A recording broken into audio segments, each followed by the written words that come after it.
1 Coríntios capítulo 12, versículo 12, diz assim. Mas eu quero que você caminhe dentro dos textos. Eu vou ler um texto, não é um texto básico, mas é uma referência para aquilo que eu vou ministrar. Mas a gente vai caminhar por alguns textos aqui. Talvez eu fale algo que o seu coração ainda não entendeu. Mas se entender nessa noite, irmãos, é uma chave que vai virar para este ano. Se você entender, se o seu coração entender, será uma semente, irmãos. Vai ser como uma semente no nosso ano todo. 1 Coríntios capítulo 12, versículo 12, diz assim: porque assim como o corpo é um e tem muitos membros, e todos os membros, sendo muitos, são um só corpo, assim é Cristo também. Pois todos nós fomos batizados em um Espírito, formando um corpo, que é judeu, que é grego, que é servo, que é livre, e todos temos bebidos de um Espírito. Porque também o corpo não é um só membro, mas são muitos. Aí ele começa a dar uma relação aqui, cada um na sua função. Aí ele começa no versículo 28, coloca lá, versículo 27. Ora, vós sois o corpo de Cristo, e seus membros em particular. E a uns pôs Deus na igreja, primeiramente apóstolo, em segundo lugar a profeta, em terceiro doutores, depois milagres, depois dom de curar, socorros, governos e variedades dívidas. Aí ele fala sobre os dons. Preciso que você preste muita atenção nisso, para você entender aquilo que eu vou ministrar da introdução para frente, da introdução para frente. Versículo 31, e nós vamos entrar no capítulo 3. Versículo 31 diz assim: portanto, procurai conhecer os melhores dons, e eu vos mostrarei um caminho ainda mais excelente. Ainda que eu falasse a língua dos homens e dos anjos e não tivesse amor, seria como metal que soa ou como cinto que tira. Ainda que tivesse o dom de profecia, conhecesse todos os mistérios e toda a ciência, e ainda tivesse toda a fé, de maneira tal que transportassem os montes, e não tivesse amor, nada seria. Ainda que distribuísse toda a minha fortuna para o sustento dos pobres, e ainda que entregasse o meu corpo para ser queimado, e não tivesse amor, nada disso me aproveitaria. O amor é sofredor, o amor é benigno, o amor não é invejoso, o amor não trata com leviandade, o amor não é soberbo, o amor não porta com indecência, o amor não busca os seus próprios interesses, ele também não irrita, não pensa o mal, não folga com injustiça, mas com verdade. O amor tudo sofre, tudo crê, tudo espera, tudo suporta. O amor nunca falha. Eu quero que você venha comigo, que seja ministrado comigo. Eu tenho uma palavra de Deus nessa noite, eu tenho falado muito. O Espírito Santo tem ministrado em nós nesses dias coisas muito profundas, coisas muito poderosas. E a cada mensagem, a cada ministração, a cada irmão que sobe para ministrar, a cada conversa, a gente vai sendo ministrado e o nosso coração vai sendo alinhado. Eu estava meditando nesse texto que nós lemos, e na verdade não é a base daquilo que eu quero ministrar, mas é uma introdução daquilo que o Espírito Santo vai preparar o nosso coração para receber a palavra de Deus. E quando nós estávamos falando, lendo, estudando sobre os membros, e a gente consegue entender e ser ensinado por Deus, que cada um tem a sua função, cada um cumpre o seu propósito, e baseado no corpo de Cristo, Paulo ele trata a igreja, ele traz uma introdução paralela entre igreja e corpo, entre corpo e membros, onde ele vai destrinchar, ele vai esmiuçar o texto, e ele vai falar da função de cada membro, da importância de cada um. Ele cita alguns membros que são membros honrosos, mas esse também tem importância. Honrosos, que ele fala aqui no contexto, ele não está desonrando e colocando membros melhores do que o outro, não é nada disso. Mas ele está falando de um corpo.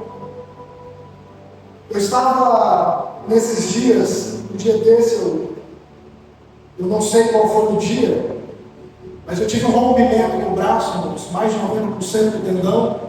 Eu estou com dificuldade de mover o braço.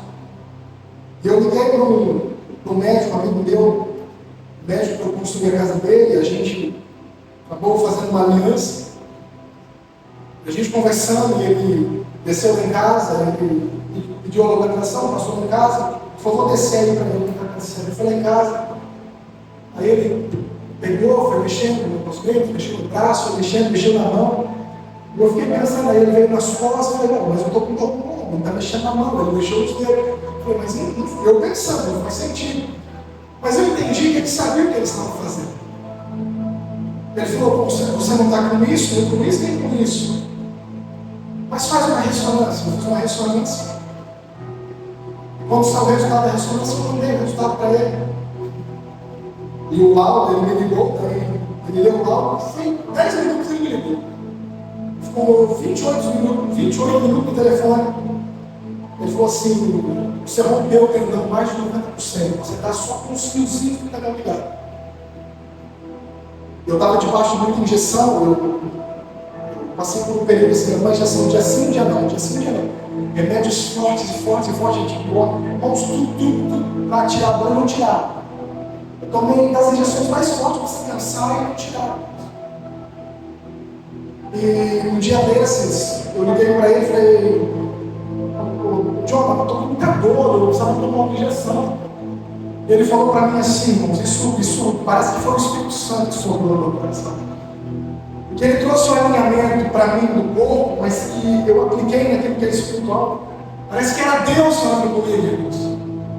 Ele falou assim: tudo, a dor é muito importante. Eu queria te fazer um pedido, não tome injeção, permaneça com essa dor. E eu falei para ele: mas doutor, a dor é insuportável. É uma dor fora do normal, você não tem noção, é uma dor fora do normal. É uma dor que você não consegue se mover, irmãos. Ela começa no pescoço, desce para o braço, irmãos, ela vai queimando tudo, ela é fora do normal. Tanto que injeção não passava, remédio não passava. Eu estou mexendo o braço, mas não estou desesperado. Ele falou: mas não toma não, vai suportando. Doutor, mas eu não tenho condição. E qual que é o propósito de eu não tomar injeção e permanecer com a dor? Ele falou: se você está com dor, é porque há uma inflamação. Se você tirar a injeção, se você tomar uma injeção, ela vai tirar a inflamação. Só que eu preciso da inflamação, porque a inflamação, ela libera todo o processo de cicatrização. Parece que o Espírito Santo falou comigo, mas parece que Deus fez sobrando. Porque nosso corpo, membros de um corpo de Cristo, nós estamos num corpo, irmãos, onde nós somos atacados diariamente, onde nós passamos por diversos processos, onde nós passamos por diversos problemas, e o próprio Deus permite isso. E eu entendi entender, irmãos, que às vezes a dor que a gente sente é exatamente uma inflamação. E todo o processo de inflamação é aquilo que Deus vai usar para um processo de cicatrização. E que às vezes a gente vai fazendo métodos e buscando metodologias ou buscando alguns argumentos em algumas igrejas, em alguns pontos ou em algumas áreas, irmãos, para que a nossa dor seja tirada. Eu quero dizer para você, Deus está produzindo em nós essas inflamações, irmãos. Deus está permitindo em nós essas dores que provocam a inflamação, mas a inflamação vai tirar e vai produzir um processo de cicatrização no corpo. Deus vai fazer isso conosco. Se não tiver isso, não vai trazer, irmãos. E quando eu estava escrevendo, eu falei, meu Deus, olha o que Deus está fazendo. O nosso maior problema nesses dias é que a gente está tentando tirar a dor da igreja. Os pastores tirou o sofrimento da igreja. Olha, Deus, você não nasceu, olha, você não nasceu para passar por isso. Olha, você não nasceu para sofrer. Olha, só vitória, de vitória em vitória. Então, a mensagem desses dias tirou o processo de cicatrização do corpo. Mas eu quero dizer para você que todo esse mover, Deus vai usar. Que todo esse processo que nós estamos passando, que todo esse processo que você está passando, Deus vai usar como um processo de cicatrização. E tem que passar. Nós precisamos passar. Nós precisamos passar. Nós temos que passar. Mas o texto que eu li, irmãos, eu abri só para falar isso aqui. Paulo está falando sobre. Olha aqui para mim toda a igreja, eu vou ministrar. Paulo está falando sobre o corpo. E depois que ele fala dos membros, ele vai falar dos dons. Depois que ele fala dos dons, ele vai falar de uma coisa melhor do que os dons, que é o amor. Ele vai falar que o amor tudo crê, tudo espera, tudo suporta. Ele fala tudo isso que você já sabe de cor. Mas eu queria uma base bíblica, irmãos, do que realmente é o amor. Eu sempre digo isso para vocês. Deus é amor, mas o amor não é Deus. Mas eu precisava de uma base bíblica. Eu busquei, num culto de Santa Ceia como esse, eu queria falar algo que superasse a nossa visão concernente de amor. E eu entendi, irmãos, que a coisa que Deus mais ama, ou uma das coisas que Deus mais ama, é aquilo que às vezes a gente despreza. É exatamente aquilo que às vezes a gente não consegue aceitar. Uma das coisas que Deus mais ama, e nós vamos caminhar pela Bíblia hoje para isso, que vai espantar o seu coração, é aquilo que nós chamamos de um amor social. O amor para aquilo que é, o amor para aquilo que Deus ama também. Eu estava orando ao Senhor e esses dias eu peguei uma história lá na Bíblia e eu comecei lendo algumas cartas de Paulo, eu fui lendo uma e li outra e li outra. Fui só lendo, né? Como de costume, ler. E aí eu parei e comecei a escrever. Falei, Senhor, eu preciso de uma base daquilo que é um amor que supera aquilo que a gente aprendeu.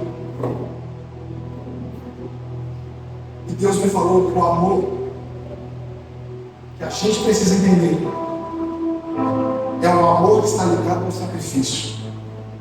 É um amor que está ligado àquilo que o nosso coração às vezes não suporta, não concorda.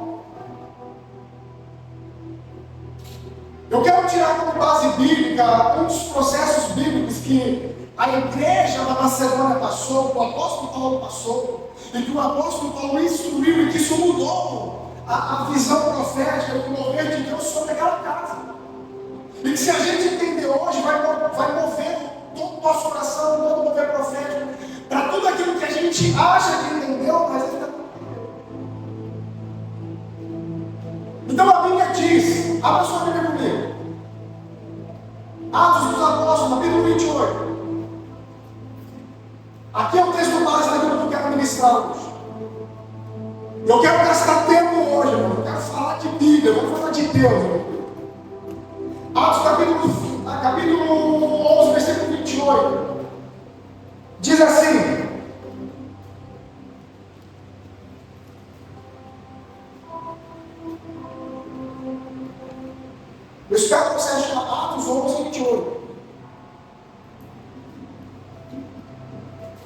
Eu preciso de problema de braço aqui.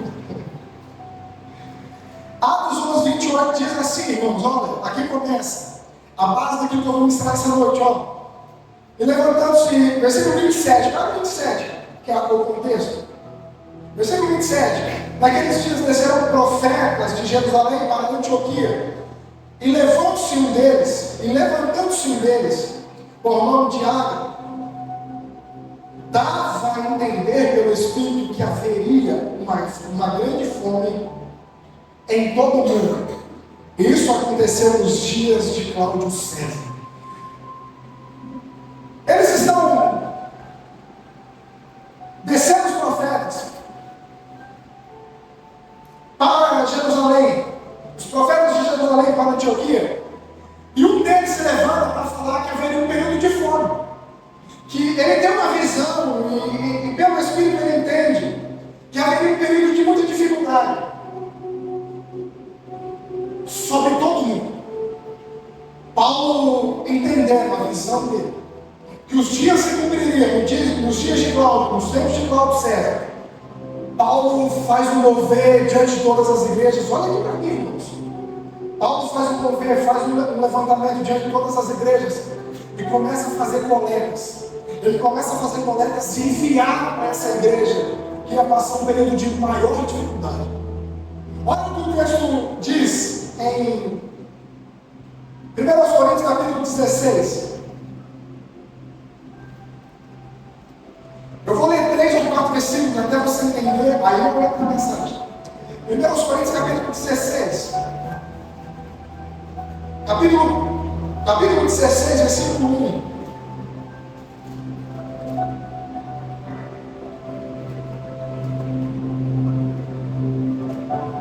Então eles recebem a palavra profética, o cumprimento nos dias de Cláudio.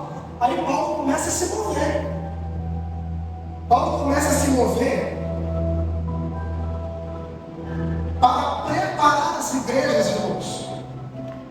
E ele faz um levantamento, capítulo 16, versículo 1 diz assim: olha, quanto à coleta, olha o levantamento que ele está fazendo, presta atenção. Ele está fazendo um mover com as igrejas da Galácia, e ele está levantando, irmãos, mantimento, ofertas, dinheiro, roupa, para mandar para este tempo, ó. Capítulo 16, versículo 1 diz assim: olha, quanto à coleta que se faz para os santos, fazeis vós também o mesmo que ordenei às igrejas da galáxia. Ou seja, presta atenção, Paulo fez uma ordem, ele liberou uma palavra de ordem, ele ordenou para aquelas igrejas, ou seja, eles fazem uma reunião entre os obreiros ali, e ele direciona algumas igrejas que tinham melhores situações, e ele dá ordem, olha, vocês fazem levantamentos, nós vamos fazer um tempo de coleta, e nós vamos socorrer algumas igrejas que não têm condição. Paulo está manifestando um dos maiores atos de amor. Então ele diz, versículo 1, olha, quanto à coleta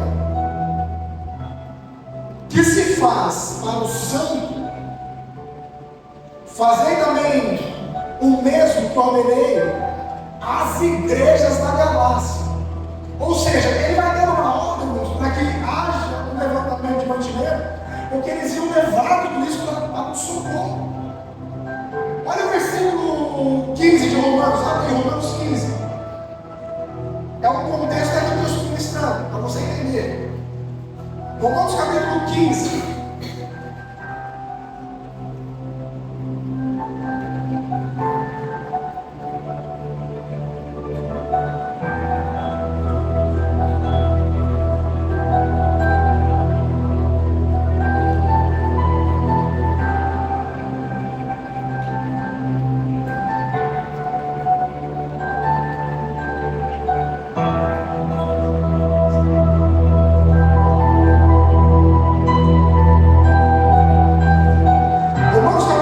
Versículo 26.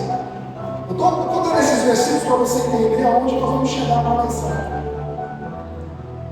Romanos capítulo 15, versículo 26, diz assim: ainda está nesse período, igreja, presta atenção. Porque pareceu bem a Macedônia e a Acaia fazerem uma coleta para os pobres dentre os santos que estão em Jerusalém. Jerusalém. O que me chama a atenção, presta atenção, olha aqui para mim, eu vou começar a mostrar aqui. O que me chama a atenção não é nem a palavra profética, porque para a igreja daquela época foi uma glória. Então Deus levanta o profeta, prevê o que vai acontecer para que eles se preparem. Ou seja, Deus já estava avisando eles daquilo que viriam, do problema que eles iam passar, do processo que eles iam passar. Deus estava avisando eles de todo esse processo, então eles vão se preparar. Então, o que move o meu coração não é nem o mover profético, mas é o mover em amor que Deus levanta o coração do apóstolo Paulo para esse mover de coleta, para esse trabalho coletivo de levantar mantimentos, dinheiro, roupas, comidas e tudo mais para sustentar as igrejas naqueles dias, os pobres, os necessitados, as viúvas e tudo mais. Até que tudo bem, porque Paulo dá uma ordem às igrejas que têm condição. Paulo faz uma reunião e ele vê as igrejas que têm maior estrutura, e as igrejas que têm maior estrutura não têm dificuldade de ofertar e nem de levantar mantimento, nem de fazer esse período de coleta. O que me move no meu coração é o que acontece na igreja de Corinto. 2 Coríntios capítulo 8, abre aí. É aqui que eu quero começar a mensagem. 2 Coríntios capítulo 8.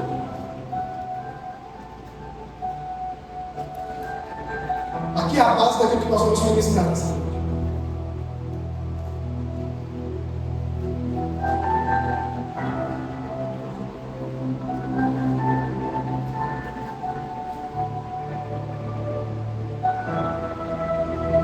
Segundo Coríntios capítulo 8, diz assim, irmãos, aqui é a base que quebra todo o nosso coração. Presta atenção, a gente vai lendo, eu vi isso aqui 1 milhão de vezes. A gente vai lendo 1 milhão, eu estou usando uma hipérbole, mas eu li isso aqui muitas vezes. Capítulo 8, versículo diz assim: também, irmãos, vos fazemos conhecer a graça de Deus dada às igrejas, aí ele usa no plural, as igrejas da Macedônia. E como em muitas provas de tribulação, houve abundância no seu gozo. E com a sua profunda pobreza superabundou em riqueza da sua generosidade. Porque segundo o seu poder, o que eu mesmo presenciei, o que eu mesmo testifico, o que eu mesmo sou testemunho, e ainda acima do que pode, deram voluntariamente, pedindo-nos com muito roubos, ou seja, implorando com muito roubos a graça e a comunicação deste serviço que se fazia para com o santo. Não somente fizeram como nós esperávamos, mas também assim mesmo se deram, primeiramente ao Senhor, depois a nós, pela vontade de Deus. Deixa essa luz aqui, deixa só essa luz que eu quero mostrar. Irmãos, a introdução é essa. E aqui eu quero começar a ministrar. Paulo fez um mover diante de uma palavra profética cumpridas nos dias de Paulo César. Ele faz um mover diante de todas as igrejas vão ajudando, vão ofertando, vão trabalhando, elas se manifestam em amor, em amor, em amor. Mas é um amor, irmãos, muito profundo, mas nós encontramos depois dessas igrejas um amor ainda mais profundo. Porque todas essas igrejas que Paulo convocou, Paulo as convocou para ajudarem em coletas, ajudar as pessoas a semearem, a ofertarem e tudo mais. Só que essa igreja aqui, irmãos, que nós estamos no segundo capítulo de Coríntios, capítulo 8, em 2 Coríntios, capítulo 8, ela não foi convocada, ela nem tinha condição para isso. Então Paulo nem chamou, Paulo nem convocou ela para ajudar, nem para semear, nem para... Mas elas ouviram falar desse processo. Quando elas ouviram falar disso, ela disponibilizou Ou seja, o versículo 4 diz que ela rogou, ela implorou para entrar nisso.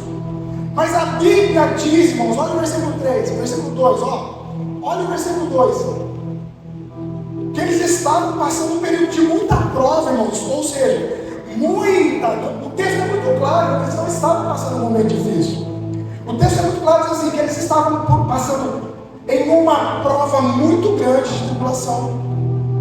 Não só isso, a gente vai encontrar um período de profunda pobreza no texto. Mas passando mesmo por esse período, mas eles viram o mover profético que Paulo estava fazendo sobre a coleta para as pessoas necessitadas. Meu Deus, a gente não pode deixar de permanecer, de participar de tudo isso que eles estão fazendo. O coração deles em amor, eles não tinham, irmãos, mas eles se posicionaram a fazer. Eles não tinham, mas eles se posicionaram. Eles não foram convocados porque talvez numa reunião disseram assim: não vamos chamar a igreja da Macedônia, não, porque eles não estão em condição, eles estão passando um período de grande tribulação, não só grande tribulação, mas profunda pobreza. Eles falam: não vamos chamar eles, não vamos convocar eles, não. Mas a Bíblia diz no versículo 4 que ele se implorou para entrar lá. Com roubos, eles pediu para entrar nesse projeto. Porque a visão das pessoas é assim, mas eles não têm condição, irmãos. Isso aqui é uma visão que supera todo nível de amor. E mais, irmãos, e mais.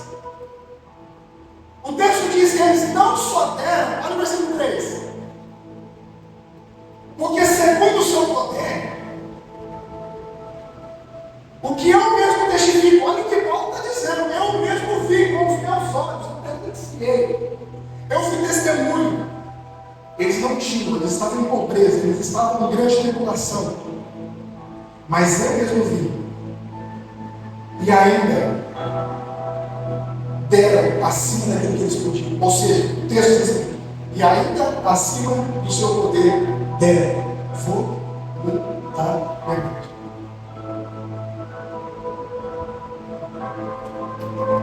Isso é uma base do amor que Paulo estava instruindo a igreja, e aqui eu quero ministrar, que supera todo o nosso raciocínio daquilo que a gente chama de amor, de tudo aquilo que a gente chama de sentimento, vai muito além, irmãos. Isso não só no campo daquilo que nós estamos falando aqui da coleta de roupa, dinheiro, comida e tudo mais, mas vai muito além disso. Porque eles superaram todas as expectativas das igrejas naqueles dias. Paulo diz que o posicionamento deles primeiramente foi a Deus e depois a eles.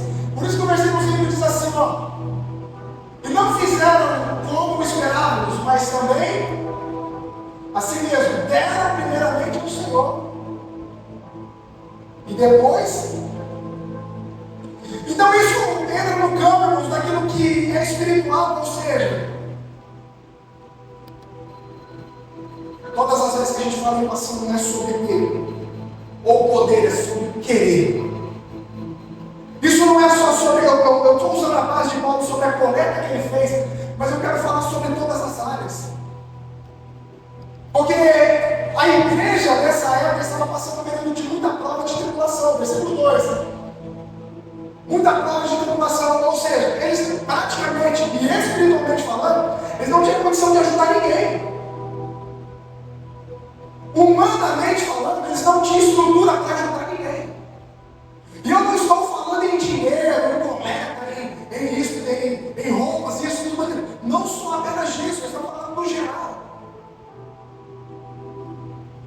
Porque por mais que Paulo foi levantando igrejas que tinham condição, foi levantando pessoas que tinham ideia, pessoas que tinham condição, uma igreja que não tinha condição se posicionou. Uma igreja que não tinha estrutura se posicionou e deu muito além, muito além, muito além.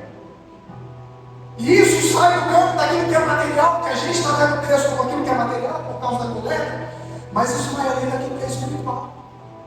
Porque Deus usou uma igreja que não tinha condição para ajudar outras igrejas que tinham menos condições ainda. Deus usou pessoas que não tinham condição para ajudar pessoas que tinham menos condição que elas. Isso vai na nossa lógica bíblica e no nosso raciocínio, porque quando nós não temos condição em qualquer área da nossa vida, talvez você entrou aqui e você diz assim, mas eu estou sem condição, eu comecei o ano sem uma condição espiritual, eu estou sem uma condição de oração, eu comecei o ano, eu não entrei nem no plano bíblico, eu entrei no ano, eu não comecei nem na leitura, eu não entrei nem no devocional. Talvez você não tenha condição humanamente falando. Talvez você esteja em muita tribulação, mas o fator de estar em muita tribulação não significa que não tenha nada a fazer. Porque as outras igrejas vão lá dizer assim, não, mas eles não têm condição de fazer nada. Mas Deus sabia que eles poderiam fazer alguma coisa. O Espírito Santo sabia que eles poderiam fazer alguma coisa.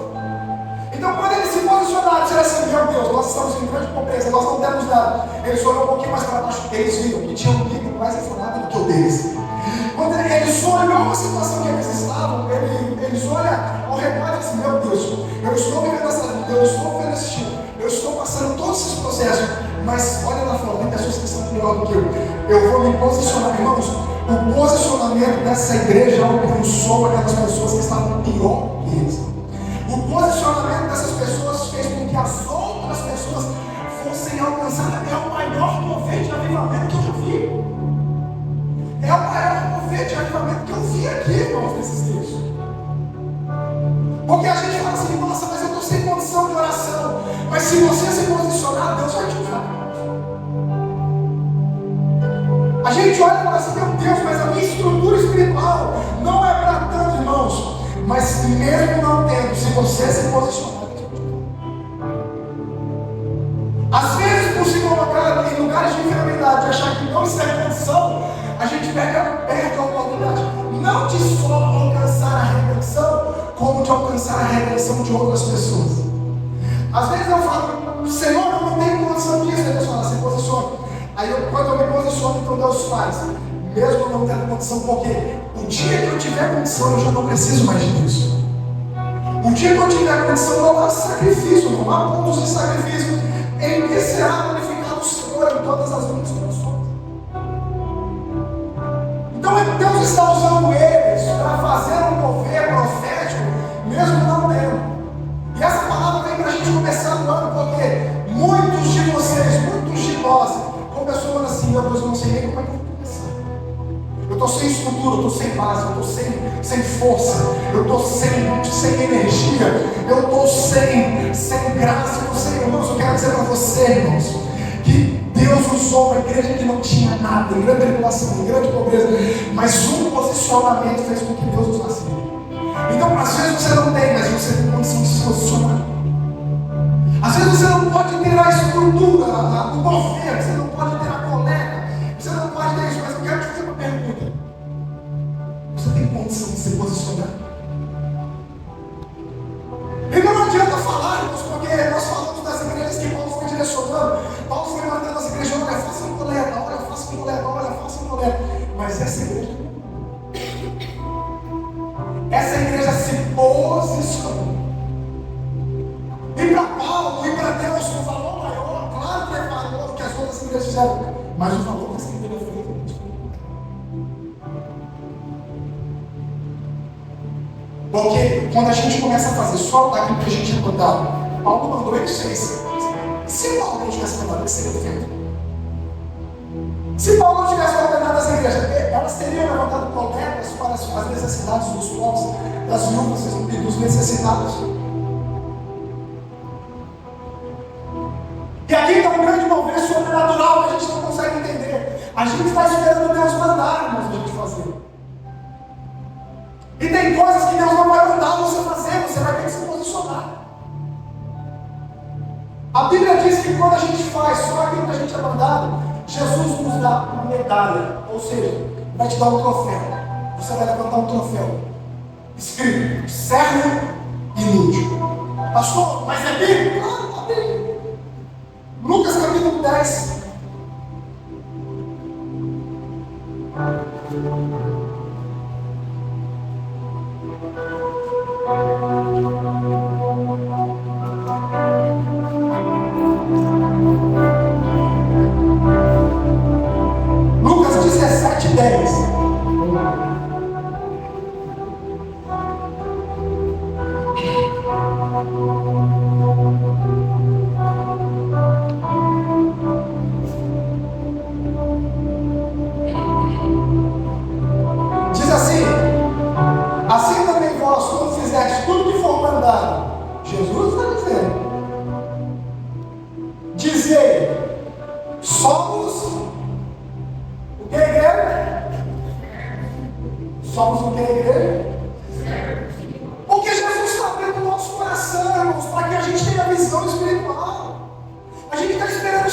nada. Deus está dizendo assim: se posicione que eu vou fazer. A gente está esperando, não, eu estou orando para descer um anjo aqui. A hora que descer um profeta, a hora que eu ver uma luz, a hora que eu ver o Senhor, Deus está dizendo assim: eu só preciso que você se posicione. Eu só preciso que você tome uma decisão. Eu só preciso que você faça alguma coisa. Esse ano precisa ser um ano de diferença, irmãos. Esse ano precisa ser um ano de romper, um ano de mover, um ano de sair dessa escravidão, de precisar ser mudado, ser mudado, ser mudado, ser mudado. Está na hora de abrir os olhos espirituais e enxergar o que precisa ser feito. Tem muita coisa para ser feita no reino de Deus. O pastor me mandou. Fico indignado, irmãos. Quando acaba o culto, às vezes eu olho aqui, as pessoas saem. Às vezes eu coloco o carro no chão que voou, a pessoa passa, chuta no pé. Você quer? Aí ele quer, irmãos. Mentir, irmãos. Você está mentindo. Mas isso é porque eu estou abrindo para essa noite para o espiritual. O que Deus quer é só posicionamento. E por mais que você esteja em muita tribulação, em extrema pobreza de espírito, por mais que esteja difícil a tua dificuldade, você pode fazer muito mais do que isso. Muito mais. Eles alcançaram uma igreja que ninguém alcançou. Eles fizeram o que nenhuma igreja fez. Porque a Bíblia diz, olha, volta lá no texto. Volta lá. Versículo 8, 2 Coríntios capítulo 8.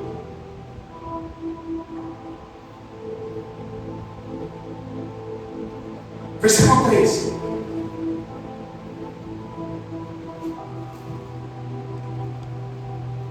Diz assim: porque segundo o seu poder, o que eu, segundo o seu poder, segundo o seu poder, o que eu mesmo presenciei, o que eu mesmo testifico, e acima do seu poder, acima, eles já não tinham, eles deram o que eles não tinham, acima do seu poder, deram, vou, ninguém precisou pedir, vou. Então é aquilo que o Espírito Santo está falando para a gente pode dar muito mais. A gente pode fazer muito mais esse ano. A gente pode se doar muito mais, a gente pode se mover muito mais, a gente pode se entregar muito mais. Irmãos, eu quero falar abertamente aqui, irmãos, e não saia daqui chateado, não saia daqui chateado e duro. Mas eu quero dizer, você não está fazendo nada, irmãos, você foi chamado para fazer. Você só faz o que é demandado. Passou o ano todo passado, a gente fez só o que foi mandado. A gente fez só o nosso limite. Eu quero dizer para você que no reino de Deus, a gente vai ter que fazer acima do que a gente pode. Não, pastor, mas vai além dos meus limites. Aí é problema seu com Deus. Aí é no campo da espiritualidade, no campo da fé.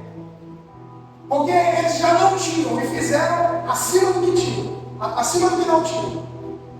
Mas eu quero dizer para você, você pode fazer muito mais. A gente pode fazer muito mais esse ano. A gente pode se posicionar muito mais. Ah, pastor, mas eu estou em grande tribulação, irmãos. Tribulação produz em nós muitos frutos. Mas o ponto principal é que é uma igreja que não argumenta com desculpas. É uma igreja que se posiciona sem desculpa. Ah, mas aconteceu isso. Ah, mas é isso. Mas é o pastor. Mas é a igreja. Mas é o louvor. Mas é o tecladista. Mas é a... Sempre tem um bom desculpa. Eu quero dizer para você que a Bíblia diz, versículo 5, que eles fizeram primeiramente para Deus. E eu quero liberar essa palavra aqui nessa noite, irmãos. Todo o mover de Deus sobre a nossa casa, irmãos, é sobre aquilo que a gente faz primeiramente aí. Sabe qual é o seu problema? É que você está fazendo para o pastor ver. Você está fazendo para as pessoas verem. A Bíblia diz que o nível de prosperidade deles foi tão grande, o nível de intimidade deles foi tão grande, o nível de entrega deles em Deus foi tão grande. Por quê? Porque a Bíblia diz que eles fizeram primeiramente a Deus. Primeiramente a Deus. E mais, irmãos. E mais. A pergunta é: qual é o nível de condição que eles tinham?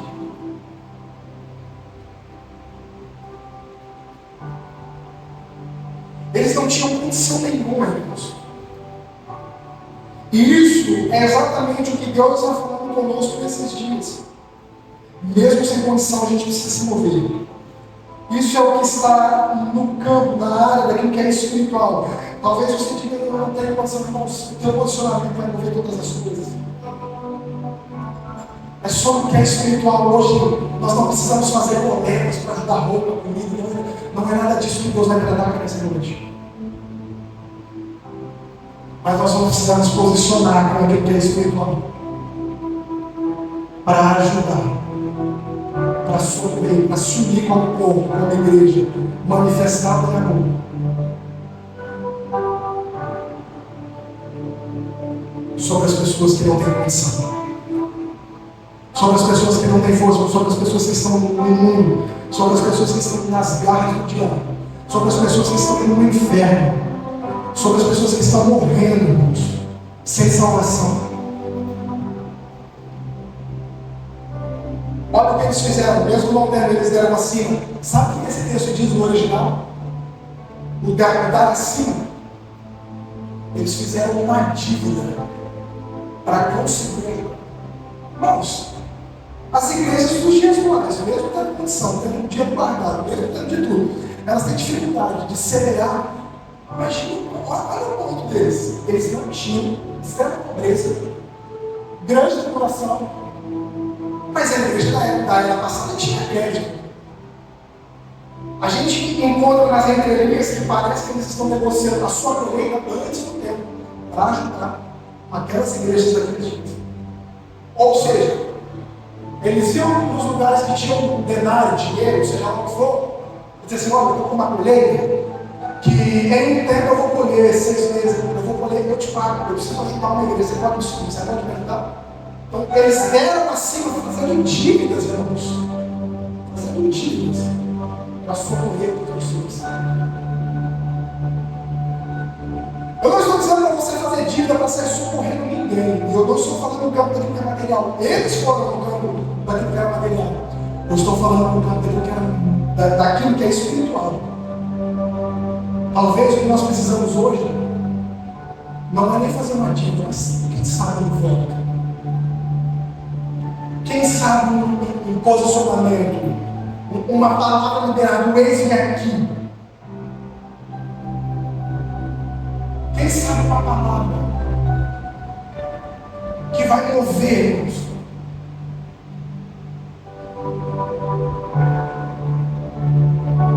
A Bíblia diz que o posicionamento deles alcançou muitas pessoas. Sabe por que a gente não consegue alcançar? Porque a gente acha que se posicionou, não se posicionou.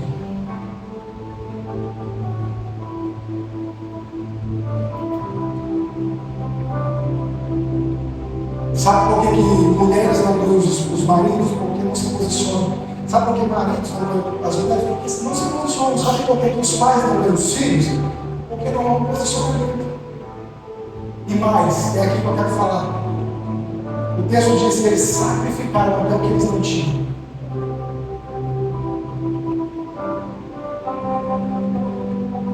Você precisa fazer até o que você nunca fez. Se você quiser entrar nesse tempo. Olha o que a Bíblia diz, irmãos. Versículo 4. Eles sabiam que viria um tempo de Deus. Eles sabiam que viria uma colheita de Deus.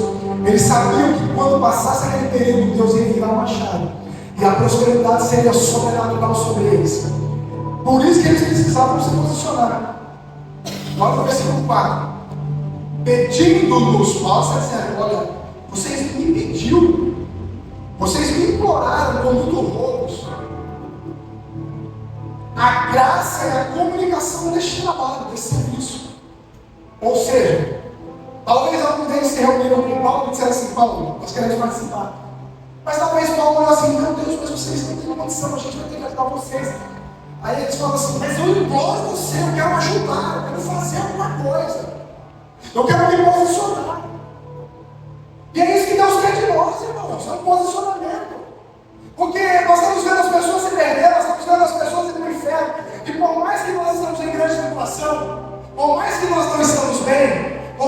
nós estamos passando um período difícil, a gente está olhando só para nós, mas a gente precisa implorar para Deus, irmãos. Talvez o nosso posicionamento hoje seja implorar para o seu Senhor. Eu te imploro, me ajuda nesses dias a ajudar outras pessoas, ajudar outras famílias, ajudar outras vidas. Porque se a gente se posicionar quando a gente tem condição é muito fácil. Deixa eu dizer uma coisa para você, que isso aqui está no campo daquilo que é espiritual. Você já percebeu que isso aqui vai quebrar esse demônio que está te atormentando? Isso aqui vai quebrar os dados inflamáveis do maligno que lança sobre nós diariamente. Porque mesmo quando a gente não tem condição e a gente decide se posicionar, o diabo olha e fala assim: mas você? Quem é você? É isso que nós ouvimos. Mas você não tem condição, você não tem estrutura, você não está lendo, você não está orando, você não está jejuando, você, irmãos, inúmeros dardos inflamados. Você acha que eles não sofreram ataques quando eles rogaram por isso? Você acha que as pessoas não viram mesmo? Vocês estão em extrema pobreza. Mas eles sabiam o que eles estavam se posicionando. Eles sabiam o que eles estavam fazendo. Eles sabiam que para Deus eles podiam fazer muito mais. E essa é a palavra que eu quero liberar para essa noite. Você pode fazer muito mais para Deus, você não está fazendo nada. Você pode fazer muito mais para o Senhor e você não está fazendo nada. Você pode ir além, mas pastor, eu estou na igreja, eu estou de vez em quando, não, você pode ir muito além disso. Deus não nos chamou só para vir na igreja, Deus não nos chamou só para não devocionar, Deus nos chamou para ir muito além do que isso. Muito além. Para romper, irmãos. Isso é um preparado de amor que nasceu dos dons. Paulo tinha muitos dons, mas isso aqui superou todas as coisas. É quando você tira o sapato lá para o Senhor, você anda com o sapato e ele anda com o pé. Era isso que eles estavam fazendo. E pior do que isso, talvez eles tinham só o sapato, eles mudavam o sapato, deram acima do que podiam e ficaram descalços. Porque eles sabiam que iam ajudar pessoas que estavam se perdendo. Se você entender esse propósito, que todo mover é para ajudar pessoas. A palavra de Deus para nós hoje é: a gente pode fazer muito mais do que a gente está fazendo. A gente pode orar muito mais do que a gente está orando. A gente pode ministrar muito mais do que a gente está ministrando. A gente pode viver muito mais para Deus do que a gente está vivendo. A gente pode estar em Deus muito mais do que a gente está nesses dias. Muito mais. E eu quero declarar aqui nessa noite em nome de Jesus Cristo. Quero liberar essa palavra para você em nome de Jesus Cristo. Não permita que os dardos parem a vontade de Deus sobre você. Não permita que as setas do maligno parem. Vocês estão em extrema pobreza, vocês estão em grande tribulação, não interessa, eu estou implorando, eu quero fazer parte daquilo que Deus está fazendo. Eu quero fazer parte daquilo que o Espírito Santo está fazendo. Eu quero dizer para você, Deus vai levantar vocês, igreja. Deus vai nos levantar, irmãos, para fazer acima do que a gente pode. A gente pode fazer muito mais do que a gente está fazendo. A gente pode se mover muito mais do que a gente está se movendo. A gente pode entrar, irmãos, na presença de Deus muito mais do que a gente está entrando, irmãos. A gente pode acelerar o tempo do avivamento. A gente pode acelerar esse tempo, irmãos. É um dos maiores avivamentos que a gente encontra aqui. Um dos maiores. Precisa ir acima do que a gente pode. Muito acima. Poderia falar sobre muitas coisas aqui. Muitas coisas. Mas a gente precisa fazer muito mais. E eu quero dizer para vocês, irmãos, em nome de Jesus Cristo, para a nossa igreja hoje, igreja do Senhor, corpo de Cristo, membros do Senhor, Cristo a nossa cabeça.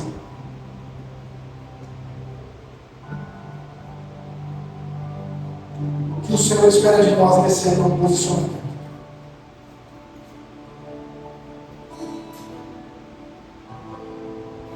É um posicionamento. O nosso posicionamento é fazer Deus fazer.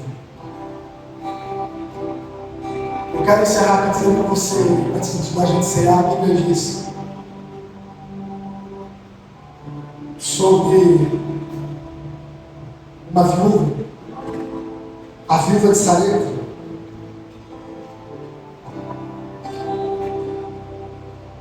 Ela fez muito além do que ela podia. A Bíblia diz que o profeta chegou na casa dela, ela tinha só uma medida de farinha. Ela buscou 2 cavacos para fazer um bolo ali, um pão. E quando ela estava preparando ali, ele falou assim: dá para mim primeiro. Prepara aí para mim primeiro. Ela falou assim: mas só tem isso, ela tem o meu filho tudo. Faz para mim primeiro. Não vai faltar nada para vocês. Era uma representação de Deus ali. Deus estava falando. Deus estava falando para ela, primeiro do profeta: faça para Deus primeiro, faça para mim primeiro. A Bíblia diz, 1 Reis 17. Eu vou ler.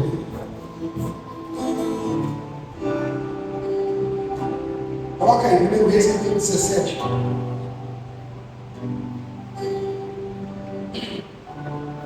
Versículo 1.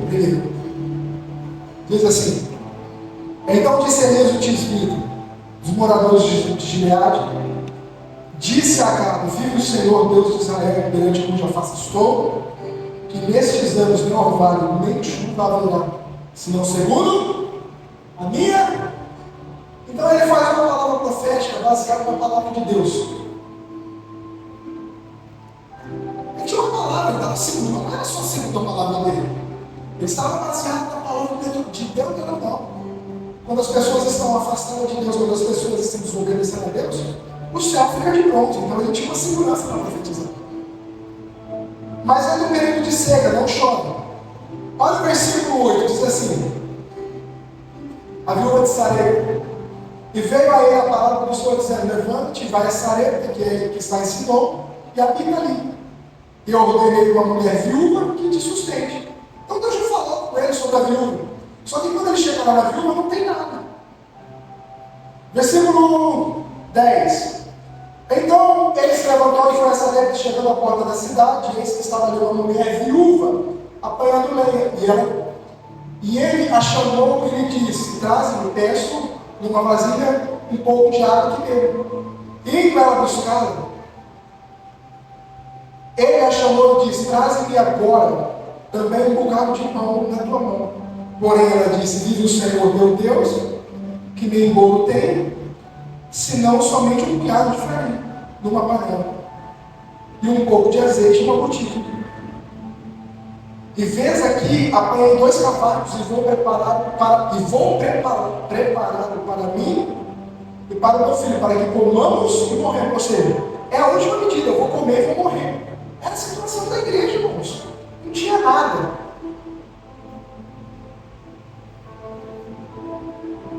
Versículo 3 diz: e Elias lhe disse: não temas, vai e faz conforme a tua palavra, porém faze disso primeiro para mim. Irmãos, olha que doido.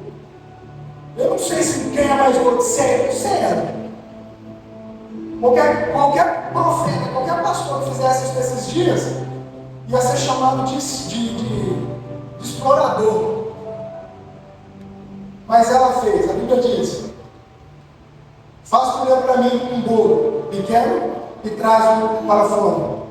Depois fala para ti e para o seu filho. Porque assim diz o Senhor Deus, aí ele libera uma palavra profética.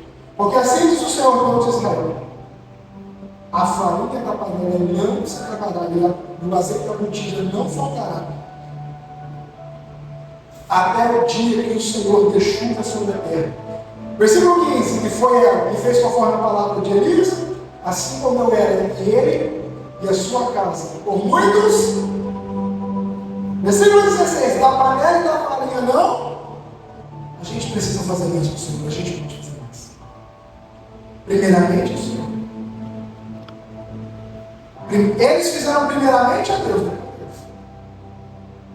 Pastor, mas para Elias é muito fácil.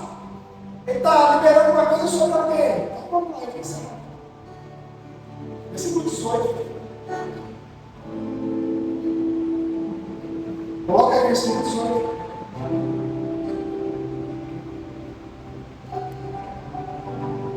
Elias está diante dos profetas de Baal. Eles estão numa guerra ali espiritual. Elias vai fazer um monte de sacrifício, irmãos. Amor de sacrifício vai precisando da ajuda.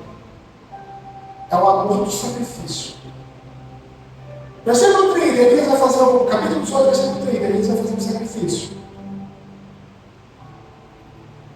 Versículo 29 diz: e o Senhor que passa no meio dia profetizaram eles, até que a oferta de manjares se oferecesse.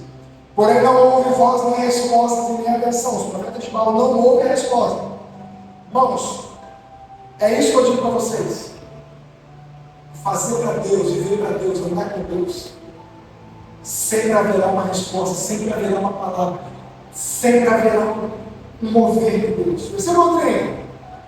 Então Elias disse a todo o povo: chega aqui, chegai a mim. E todo o povo chamou ele. E reparou, a primeira coisa, ele reparou lá, o Senhor estava quebrado. Elias tomou 12 pedras, conforme os números dos filhos de Jacó. A gente sabe que nesse período as tribos já estavam se divididas, já era de Roboão e por aí vai. Então ele pega as duas tribos como um ato profético de união. Veio a palavra do Senhor dizendo: Israel será o teu nome. E aquelas pedras edificam um altar em nome do Senhor. Depois fez um rio ao redor de todo o altar, segundo a largura de 2 medidas de semente. Então amou a lenha e dividiu o bezerro em pedaços e pôs sobre a lenha. Aqui começa, irmãos. A gente pode fazer muito mais. Vamos. Versículo 17, capítulo 17, o primeiro versículo, a gente dá o quê? Que a primeira coisa que ele faz é profetizar que não haveria nem chuva. Irmãos, era um período caótico, não tinha água. A água estava valendo ouro, não tinha água para nada, irmãos. O que ele vai oferecer a Deus? O que ele vai fazer ao Senhor? Um dos maiores sacrifícios. Olha o que a Bíblia diz. Aconteceu. E com as pedras de fogo, altar, e aí vai. Versículo 34 diz assim: e disse: enchei quantos cântaro? Quantos? 4 cântaros de derramar, irmãos. Sabe o que é 4 cântaros de água? Na era da seca, na era do céu fechado, do céu de bronze. Irmãos, estava valendo, é um sacrifício. Ele diz assim: derrama sobre o holocausto. Irmãos, o povo. Mas o povo acreditava naquilo que eles estavam falando. O povo jogou a palavra. A Bíblia diz: e disse fazer a segunda, e disse fazer a terceira vez. E assim fizeram a terceira. Então, diz assim: que eles colocaram quantos cântaros? Quantos? Quantas vezes? Então, 3 vezes 4 era uma manifestação já ligada às 12 pedras de Israel. As 12 pedras que ele colocou para reparar. As 12 pedras que ele pegou, representando as 12 tribos. Aí ele faz o sacrifício. A Bíblia diz que Deus desce. A glória do Senhor consome tudo aquilo ali. Mas o que eu quero encerrar é aqui, versículo 39.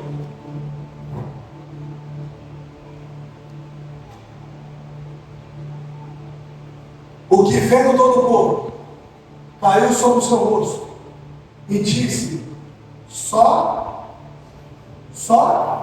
Senhor é Deus. Mas o que vendo quem? Quem? Todo? Irmãos, o povo que estava adorando Baal, o povo que estava adorando Azera, o povo que estava naqueles pontos de sacrifício, se prostraram diante do Deus de Israel, irmãos.